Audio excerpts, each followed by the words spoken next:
ډیر خلک داسې دي د جناتو نه او د انسانانو نه فرمایي چې مونږه خواره کړې په ځمکه باندې بظاهره باندې سترګې غړۍ خو ویني نه غوږونه لري خو اوري نه او زړونه لري خو پوهېدل پې نه کوي ځکه چې دینه مخکې د دغه چې کوم یو نیک صالح بزرگ انسانو او د الله د نافرمانی د وجه نه بیا هلاک کړی شو د هغې مثال د پاره الله جل شانه د سپی مثال ذکر کړو چې داسې کس چې د الله تبارک وتعالی د دین په مقابله کې راشي نو دغه مثال د سپی دی اوس فرمایي په دې آیت مبارکه کې چې کم کس د الله جل شانه ورکړی شوی په سترګو باندې حق نه ویني د الله جل شانه ورکړی شوی په غوږونو باندې حق نه اوري او د الله جل شانه ورکړی شوی زړه باندې چې حق نه تسلیمي نو دا خو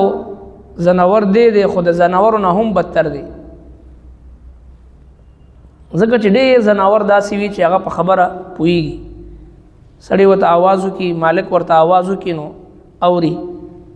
او په ډېرو خبرو باندې پوهېږي په تګ په راتګ په ناسته په ولاړه او په خوراک په نه خوراک مونږ او تاسو روزمره مشاهده ده چې ډېر زناور داسې وي چې هغه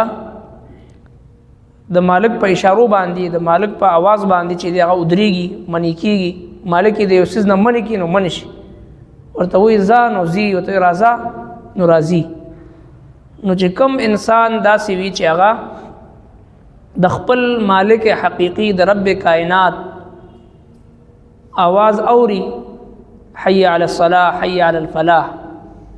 نه راځي کامیابی طرف ته منځ طرف ته اوري خو اوري او راځي نه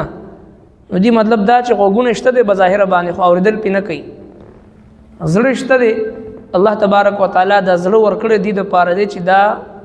د الله د مینې نه ډک وي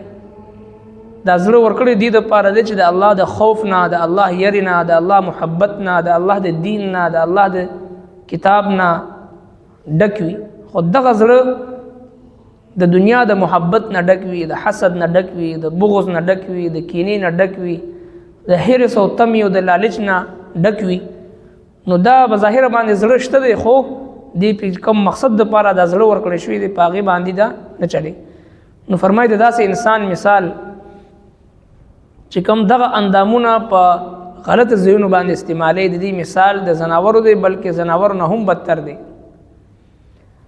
ولقد ذرأنا بشک مونږ پیدا کړل لجهنم د دوزخ د پاره کثیرا من الجن ډېر د پیریان والانس او بنی آدم د جهنم د پاره دا د جهنميانو نه خدا انسانانو کې جناتو کې دا د جهنميانو نه خدا نه خیسه لهم قلوب د دوی زړونه دی لا يفقهون بها چې نه پوهېږي په هغې سره زړونه شته خو پوهېدل پې نه کوي ولهم اعین او د دوی سترګې دی لا یبصرون بها چې دوی نه ویني په هغې سترګو باندې لیدل نه کوي حق نه ویني حق ځان باندې ځان نه پوهي او حق ویني نه ولهم آذان او د دوی غوږونه دی لا يسمعون بها چې نه اوري دوی په هغې اولئک کالانعام دا خلق په شان د څاروي دي بل هم اضل بلکې د دوی نه هم زیات گمراه دي واولئک هم الغافلون هم دا خلق د دین نه خبره نو د الله تبارک وتعالی نه د هدایت سوال کول پکار دی ځکه چې د الله جل شانه ذات چې کله د انسان زړه د حق نه واړي من یضلله فلا هادی له الله تبارک وتعالی چا گمراه کړي نو هغه ته هدایت نشي ورکول څنګه چې بلعم بن بعوره لوی صاحب کرامت مستجاب الدعوات چې هر دعا به قبل ده لوی مرتبه بزرګو خو چې کله د مال او دولت او د خزي په لالچ کې راغی د الله جل شانه په عذاب کې گرفتار شو جب بهر روت وخته زړن شو او الله جل شانه دا غي مثال د سپي سره ورکړه. نو د الله سبحانه و تعالی نه کثرت سره د هدایت سوال کول پکار دی، ځکه چې هدایت د الله تبارک و تعالی ډېر لوی نعمت دی، دا په طلب سره ملاوي. قرآن کریم کې بار بار مونږ ته دا دعا ملاوي، ربنا لا تزغ قلوبنا بعد اذ هديتنا وهب لنا من لدنك رحمه. اے الله د هدایت ملاویدونه بعد زمونږ زړونه چې دی هغه گمراهۍ ته مه اړوه. وهب لنا من لدنك رحمه، خپل طرف نه مونږ ته هدایت رحمت چې دی هغه مونږ راک. دغه شانتی نبی کریم صلی الله علیه وسلم په دعاګانو کې بار بار د هدایت سوال کړی، اللهم اغفر لي وارحمني وعافني واهدني وارزقني، د هدایت سوال کړی. نو ځکه چې هدایت د نیک لارې ښودنه دا د الله تبارک وتعالی نه کثرت سره غوښتل پکار دی. چې کله الله تبارک وتعالی د یو بنده سره محبت وفرمایي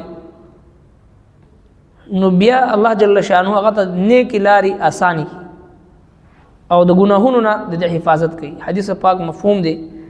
چې کله الله سبحانه و تعالی د الله محبوب پیغمبر مبارک فرمایي چې کله د الله جل شانه ذات یو بنده سره محبت شروع کی نو بیا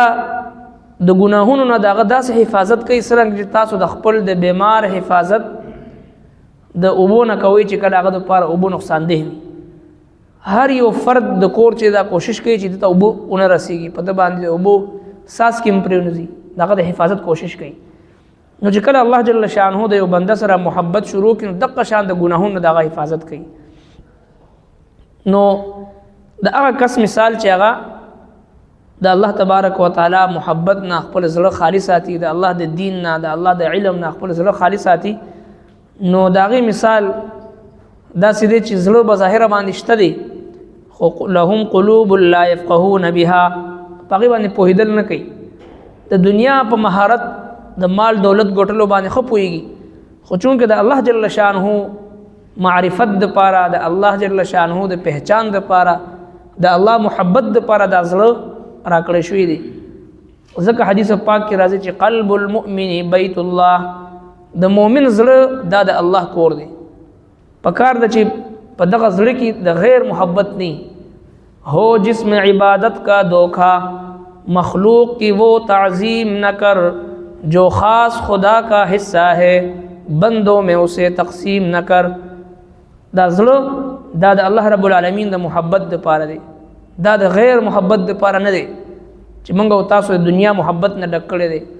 ځینې د نفرت نه ډک کړي وي، ځینې د دنیا محبت نه ډک کړي وي، ځینې د حسد بغض عناد نه ډک کړي وي، ځینې د تکبر نه.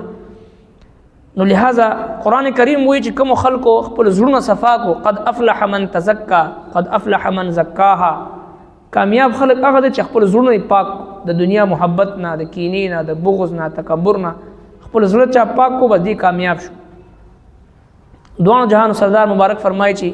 الا ان فی الجسد لمضغه فاذا صلحت صلح الجسد كله واذا فسدت فسد الجسد كله الا وهي القلب. خبردار د انسان په زړه کې د غوښې ول ټوکړه ده چې کله هغه سمې ټول بدن ورسره سم وي، چې کله پاغي کې فساد راشي نو ټول بدن کې فساد راشي. خبردار هغه د غوښې ټوکړه هغه د زړه دی. نو دغه زړه په یو منټ کې 72 مرتبه حرکت کوي. نو چې کله دی کې د الله ذکر وي، د الله د دین فکر وي، د الله یاد وي، د الله محبت وي، نو دا بیا د حق طرف ته چې د انسان رهنمایي کوي. او چې کله زړه سم شو نو ټول اعمال د انسان چې په خپل باندې سميږي. زړه چې دا د انسان د بدن مرکز دی. نو ځکه الله تبارک وتعالى دې په باره کې فرمایل دي زړه نشته دی خو پوهیدل پینې کوي، د الله جل شانه محبت نه حاصلې، د الله تبارک وتعالى معرفت نه حاصلې، سترګې شته حق پینې ویني، او دغه شان غوږونه شته حق پینې اوري، دغه اعضاء اندامونه د الله تبارک وتعالى معرفت د پاره، د قران تلاوت د پاره، د حق وینا د پاره، د حق اوریدو د پاره، په حق باندې ځان پویولو د پاره دی. خو چې کله دغه نظر په بد نظری کې استعمال شي، دغه جبا په غیبتونو کې استعمال شي، او دغه غوګونه په غیبتونو اوریدلو کې استعمال شي، نو الله تبارک وتعالى فرمای ان السمع والبصر والفؤاد كل اولئک کان عنه مسؤولا. بشکه د غوګونو، د جبي، د سترګې، د ټولو په باره کې تاسو نه تاسو کوم. نو لہذا دغه اعضاء، دغه اندامونه الله تبارک وتعالى یو مخصوص مقصد د پاره امانتن موږ لرا کړی دی. ان ټیم چې دی الله تبارک وتعالى دا نعمتونه خپل بندن اغشتي شي نو تر څو پورې چې په دې جبه کې حرکت وي په دې غوګونو کې حرکت وي په دې جبه کې قوت گویایی وي قوت سماعت وي نو چې حق ویل حق اوریدل حق قتل دا صفات چې دی مسلمان ځان کې پیدا کی ځکه یو سیز قتل یو سیز اوریدل یو سیز وینا او یو سیز په پزړه کې چې موږ زی ورکو د الله سبحانه و تعالی په حضور کې با د دې تپوس کیږي کان عنه مسؤولا د دې په واره کې به الله جل شانه تپوس کوي ولقد ذرأنا بشک موږ پیدا کړی جهنم د دوزخ د پاره کثیر من الجن ډیر پیریان والانس یو بنی آدم لهم قلوب د دوی زړونه د لا يفقهون بها چې نه پوهیږي پاغه سره ولهم اعین او د دوی سترګې د لا يبصرون بها چې دوی نه ویني پاغه ولهم اذان او د دوی غوږونه د لا يسمعون بها چې نه اوري دوی پاغه اولئک کالانعام تغ خلق پشان د ساروی دي بل هم اضل بلک دینهم بد دي واولئک هم الغافلون دا خلق د دین نه خبره